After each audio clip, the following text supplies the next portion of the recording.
Hello বন্ধুরা, welcome to only sports. তো এই ভিডিওতে আবার একটু আইএসএল নিয়ে কথা বলতে। তো আইএসএল এ কালকে সন্ধ্যা 7:30 থেকে ম্যাচ ছিল ইস্টবেঙ্গল ভার্সেস হায়দ্রাবাদ এফসির মধ্যে। তো সেই ম্যাচটা শেষ পর্যন্ত ইস্টবেঙ্গল 2-0 করে জিতে যায়। তো সেই ম্যাচটা নিয়ে যদি আলোচনা করব, তো সেখানে ইস্টবেঙ্গলের ব্যাক টু ব্যাক 3 জয়। তো এই জয়ের ফলে ইস্টবেঙ্গল কি টপ 6-এ যেতে পারে? তো এই ব্যাপারটা নিয়ে আলোচনা করব। ইস্টবেঙ্গলের টপ 6-এ যাওয়ার কতটা সম্ভাবনা রয়েছে, তো সেই ব্যাপারটা নিয়ে একটু আলোচনা করব। এবং তার পাশাপাশি ইস্টবেঙ্গলের কোচ অস্কার বুজন সেই ম্যাচ শেষে প্রেস কনফারেন্সে কী বলো, তো সেটাও জানাবো। তো ভিডিওটি সবাই শেষ পর্যন্ত দেখতে থাকো।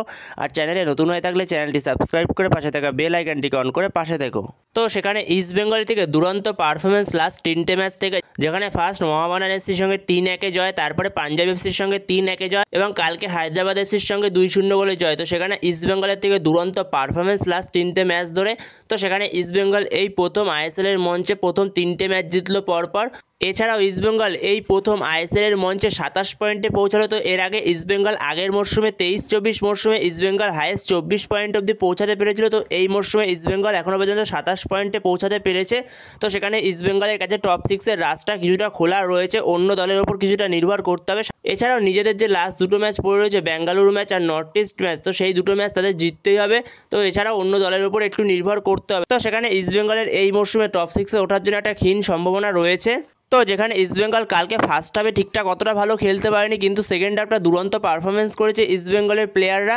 যেখানে সেকেন্ড হাফে গোল আসছিল না ইস্টবেঙ্গলের, কিন্তু লাস্টের দিকে 86 মিনিট নাগাদ রিচার্ড সেলিসের একটা কর্নার থেকে গোল আসে। তো যেখানে রিচার্ড সেলিস একটা কর্নার কিক নেয়, তো সেই কর্নার কিকটা হায়দ্রাবাদের প্লেয়ারের মাথায় লেগে সেটা গোলে ঢুকে যায়। তো এরপরে মেসি বাউলি সে একটা গোল করে। তো সেই জায়গায় মেসি বাউলির পারফরমেন্স দুরন্ত ছিল কালকের ম্যাচে, এবং সেই জায়গায় মেসি বাউলি যে গোলটা করেছে মাঝমাঠ থেকে বলটা নিয়ে উঠে একার কৃতিত্বে, তো সেই গোলটাও দুরন্ত ছিল মেসি বাউলির।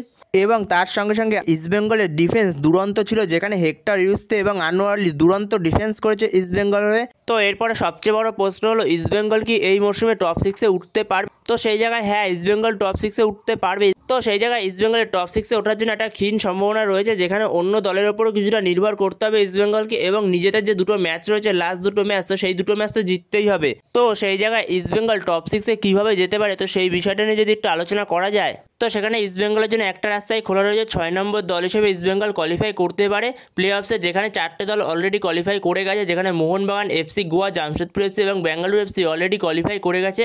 আর দুটো স্পট পড়ে রয়েছে 5 নম্বর আর 6 নম্বর। তো 5 নম্বর দল হিসেবে maybe Mumbai city FC qualify করে যাবে, কারণ মুম্বাইয়ের কাছে 3টে ম্যাচ রয়েছে। তো সেই জায়গায় মুম্বাই যদি 3টে ম্যাচের মধ্যে একটা ম্যাচও জিতে যায়, তাহলে মুম্বাই কোয়ালিফাই করে যেতে পারে। একটা জিতে যায় বা একটা ড্র করে, তো সেই কারণে মুম্বাই কোয়ালিফাই করে যেতে পারে। তো সেই জায়গায় ধরে রাখো 5 নম্বর দল হিসেবে মুম্বাই কোয়ালিফাই করে যাবে। তো সেখানে 6 নম্বর জায়গাটা নিয়ে লড়াই মেন। তো সেইখানে উড়িষ্যা এফসির কাছেও চান্স রয়েছে, নর্থ ইস্ট ইউনাইটেড এফসির কাছেও চান্স রয়েছে, এবং ইস্টবেঙ্গলের কাছেও চান্স রয়েছে 6 নম্বর দল হিসেবে কোয়ালিফাই করার।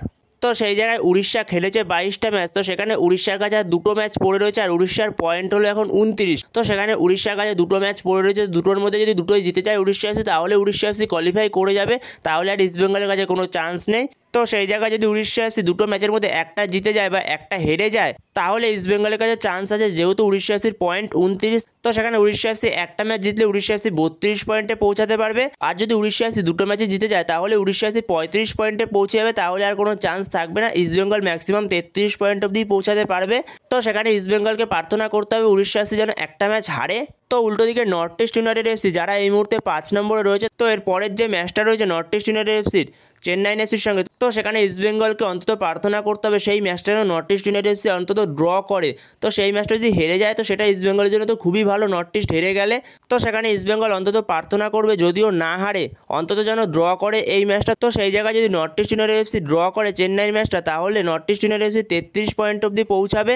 তার পরের ম্যাচটা রয়েছে ইস্টবেঙ্গলের সাথে নর্থ ইস্ট ইউনাইটেড এফসির লাস্ট ম্যাচটা রয়েছে ইস্টবেঙ্গলের সাথে, দুজনেরই লাস্ট ম্যাচ গ্রুপের। তো সেই ম্যাচটাই একটা হাড্ডাহাড্ডি লড়াই হবে। তো সেই ম্যাচটা যদি ইস্টবেঙ্গল জিতে যায়, তাহলে ইস্টবেঙ্গল কোয়ালিফাই করে যাবে। তো সেই জায়গায় নর্থ ইস্ট ইউনাইটেড এফসিরও পয়েন্ট হবে 33, ইস্টবেঙ্গলেরও পয়েন্ট হবে 33। তো সেখানে যেহেতু ফার্স্ট লেগের ম্যাচটা ইস্টবেঙ্গল জিতেছে, এবং সেকেন্ড লেগের ম্যাচটাও ইস্টবেঙ্গলকে জিততে হবে যদি কোয়ালিফাই করতে হয়। তো সেখানে দুটো লেগের ম্যাচে যেহেতু ইস্টবেঙ্গল জিতে যায়, তো সেই কারণে হেড টু হেডে এগিয়ে, তো সেই কারণে সেই সময় ইস্টবেঙ্গল কোয়ালিফাই করে যাবে। তো এরকম করে একটা চান্স রয়েছে।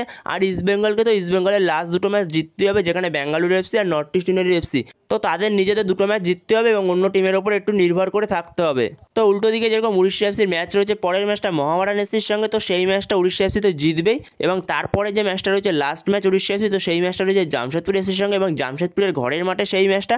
তো সেই জায়গায় জামশেদপুর তো ঘরের মাঠে অন্যরকমই খেলে এবং এই মরশুমে তো আলাদা লেভেলেরই খেলছে জামশেদপুর ঘরের মাঠে। তো সেই জায়গাতে সেই ম্যাচটাতেই চাপ রয়েছে উড়িষ্যা এফসি। জামশেদপুর এফসিকে যদি হারাতে পারে তাহলে তারা কোয়ালিফাই করে যাবে। তো সেই জায়গায় যদি জামশেদপুর এফসি উড়িষ্যা এফসিকে হারিয়ে দেয় তাহলে ইস্টবেঙ্গলের জন্য পুরোপুরি রাস্তা খুলে যাবে।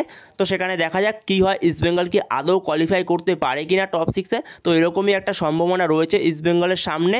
তো সেখানে দেখা যাক ইস্টবেঙ্গলের জন্য এটা হয় কিনা, ইস্টবেঙ্গল কি শেষ পর্যন্ত টপ 6-এ কোয়ালিফাই করতে পারে কিনা। তো এরপরে ইস্টবেঙ্গলের কোচ অস্কার বুজন সে এই ম্যাচটা জেতার ফলে তো সে কি বলছে পরের ম্যাচের সম্পর্কে। তো সেই জায়গায় অস্কার বুজন বলে পরের 2 ম্যাচ জেতার জন্য আপ্রাণ চেষ্টা করতে হবে। তো এই জয়ের ফলে অস্কার বুজন বলে 3 সপ্তাহ আগেও অনেকে বলেছিল দলের বাইরে যে আমাদের সম্ভাবনা 0%, কিন্তু এখন দলের মধ্যে সবাই সেরা 6-এ পৌঁছানোর জন্য স্বপ্ন দেখছে। তো এরপরে অস্কার বুজন বলে আমরা 2 সপ্তাহ আগে আমরা 11 নম্বরে ছিলাম, তবে আমাদের পারফরমেন্স ভালো কিছুর ইঙ্গিত দেয়। আমরা অবশ্যই সেরা 6-এ পৌঁছতে চাই, কিন্তু আমাদের অন্য দলের ফলাফলের ওপর নির্ভর করতে হবে। কিন্তু শেষ পর্যন্ত আমরা চেষ্টা চালিয়ে যাব, কিন্তু শেষ পর্যন্ত যদি নাও যেতে পারি টপ 6-এ, কিন্তু শেষ পর্যন্ত লড়াই করলে সেজন্য আমরা গর্বিত হতে পারবো। তো এরপরে লাল হলুদ কোচ অস্কার বুজন মেসি বৌলির সম্পর্কে কি বলে এদিন ম্যাচের পর। তো সেখানে অস্কার বুজন বলে আজ মেসিই ছিল আমাদের সবথেকে আক্রমণাত্মক খেলোয়াড়, ও দলের পারফরমেন্সে যথেষ্ট গভীরতা এনে দেয়। আমাদের দলে ভালো খেলোয়াড় থাকলেও তারা কেউ দলে গভীরতা এনে দিতে পারেনি যেটা মেসি করতে পেরেছে, এবং মেসির মতোই একজন প্লেয়ার আমাদের দলে দরকার ছিল।